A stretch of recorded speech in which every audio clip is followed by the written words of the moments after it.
Hi, and welcome to part 2 of the technology demonstration for Kevlar. Today we're going to be looking at the bzip program. If you haven't seen part 1 of the technology demonstration for Kevlar, you should go watch that first and then come back and watch this one.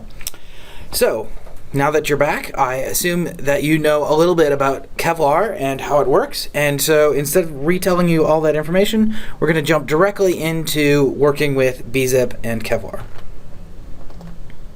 So I'm going to start by switching over to the window that has Kevlar installed and bzip here. Now we're working with a version of bzip that has a vulnerability in it. This is actually a real-world vulnerability that was taken from the web. And so this directory contains some of the files necessary in order to demonstrate that this bzip program is susceptible to attack. So we have the bzip executable here. There's some other scripts here to help me a little bit demonstrate this and to show you how to do it if you have the Kevlar VM and wish to do it yourself. There's also a README file to give you some more information if you are going to try to do that yourself. But let's just jump right into looking at how bzip works. So I have some zip files here, and I want to run this version of bzip, and I'm going to start by decompressing a sample file. So that's how you do that. Now if you look, we've changed sample.bzip into just sample, and so that's the normal operation. This is some sort of binary file, so I can't really show it to you, but I believe that worked correctly. But now what happens if we try to unzip this other one that is suspiciously called malicious archive? We see that we've actually been able to segfault bzip, and that's not what we want to do.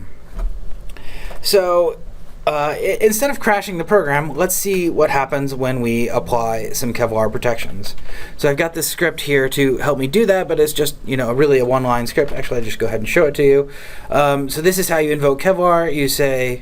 You run this script called psanalyze that does all the analysis and protections.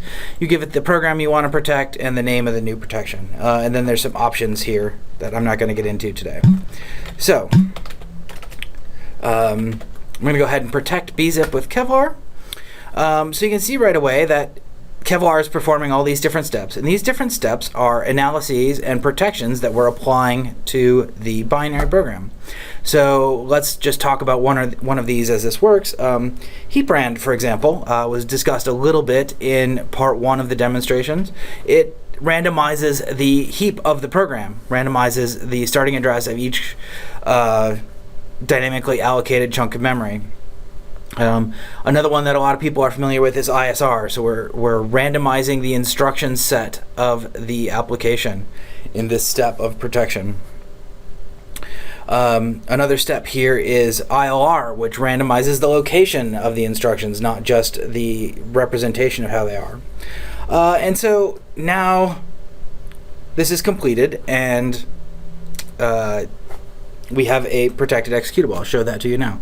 So we now have a new program called bzip2.protected. So let's go back to our input programs, and I have another zip file here called sample2.bzip. So let me start by decompressing that one using the Kevlar protected version of this. So again, I'm going to decompress it, and I get sample2. Now we note these are the same file size, and that's because sample and sample2 were originally the same zip file, and so they decompress the same. Let me just demonstrate that these are identical for you, so that you're not just taking my word that the file sizes are the same, but diff says that these files are identical.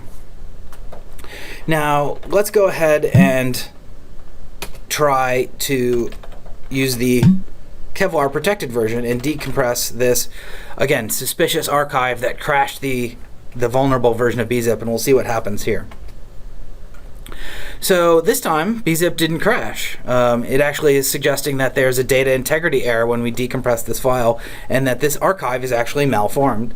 So again, this is an example where Kevlar is able to repair the program and stop it from crashing. Just as one more last demonstration, let's go ahead and recompress these files. So we're going to use the unprotected version to compress the first sample, and then we're going to use the protected version to compress the second sample.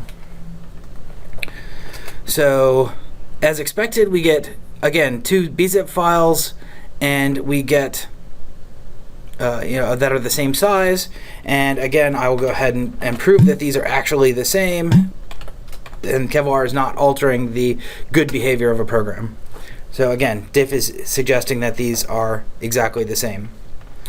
That is the end of the demonstration, and I wanted to give you again the contact information. Please see our website at helix.cs.virginia.edu or contact anybody on the team to answer any questions. I'm Jason Heiser. It's been a pleasure talking to you. Thank you very much.